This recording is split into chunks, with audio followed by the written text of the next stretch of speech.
Hey everyone, it's Deborah from Deborah's Fantastic Journey, and I've got some video to share with you.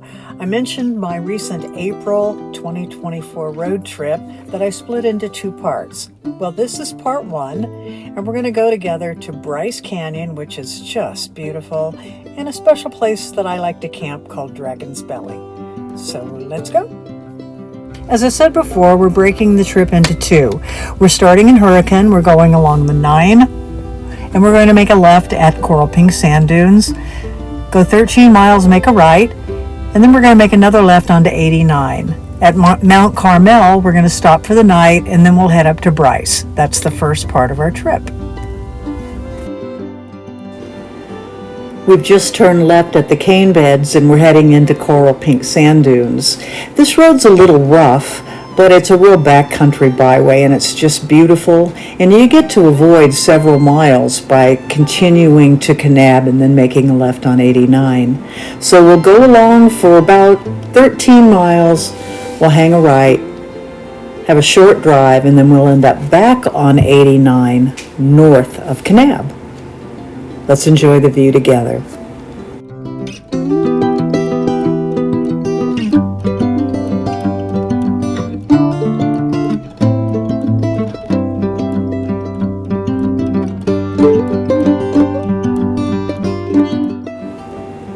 The topography's changed a little bit, and we're heading into an area known as Mount Carmel.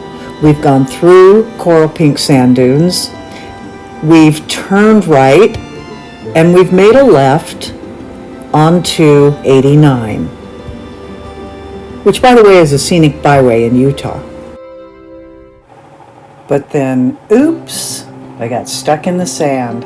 There's a lot of soft sand in Utah, so be careful. But these wonderful off-roaders pulled me out, and I was able to get back on the road.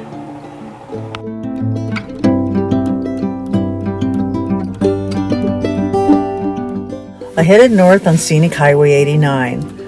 It's mostly farms and views like this, but a beautiful drive. But where am I headed?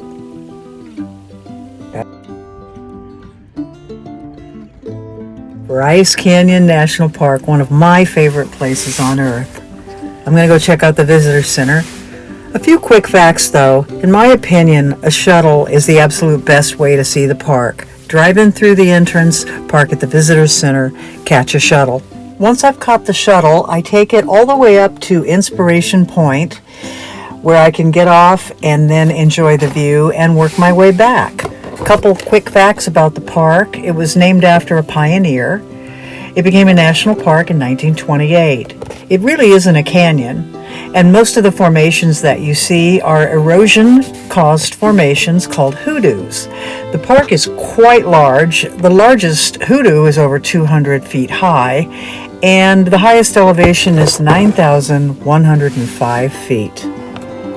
I'm recording over this because you can't hear me, but what I'm saying is, this is Inspiration Point. Come on, let's go take a look. As the camera pans first slightly to the right, and then around to the left, you see the magnificent view.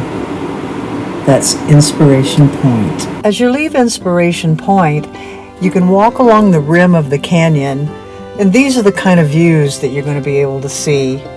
It can be breezy and cold, so it's probably a good idea to bring a jacket. Definitely bring water and maybe a little snack along the way. And as you walk along, you're going to head to the next stop, which is Sunrise Point. Again, we're headed towards Sunrise Point. It's more of the same as you walk along the canyon. Just beautiful, beautiful views after beautiful, beautiful views. I hope you're not getting tired of the beautiful yet. I'm not. This is one of the most spectacular parts of the park as you head back toward the visitor center. Again, it's that rim walk along the edge of the canyon that gives you these kind of breathtaking views. I've actually had the pleasure of walking down into the canyon with a ranger. I wish I'd had my camera with me then. All good things must end, and so I left Bryce and headed back down Highway 89 Again, it's a scenic byway, and all along the way you see views like this and farms, and it's just beautiful. I decided to stop for the night at the area called Dragon's Belly, just south of the turnoff for Mount Zion. It has a beautiful creek, and you can see I got all set up for the night and cozy. Now again, we're in a place that was man-made. It's called Dragon's Belly, and it's a cave, and it goes back, I would say, a couple hundred feet. And it's a big tourist attraction in the area. People love to come in. You can see there's a lot of carvings. And this is, as I understand it, not natural, although as I look at it, it looks natural. So I think what they mean when they say man-made is that man blasted it out. And it creates a tunnel over the highway. Highway 89 runs right up above this. So let's go take a look.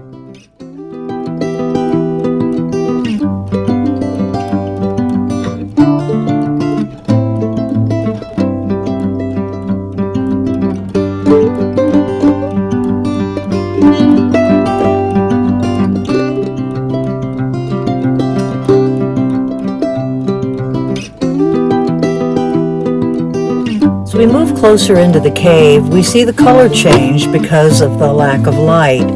It becomes a gray color. Now, as we turn around, reverse direction, and head back toward the entrance, and we move toward the light. Sorry about my thumb, not sure what that blue light is, but you can see the colors start to return as we get closer to the light.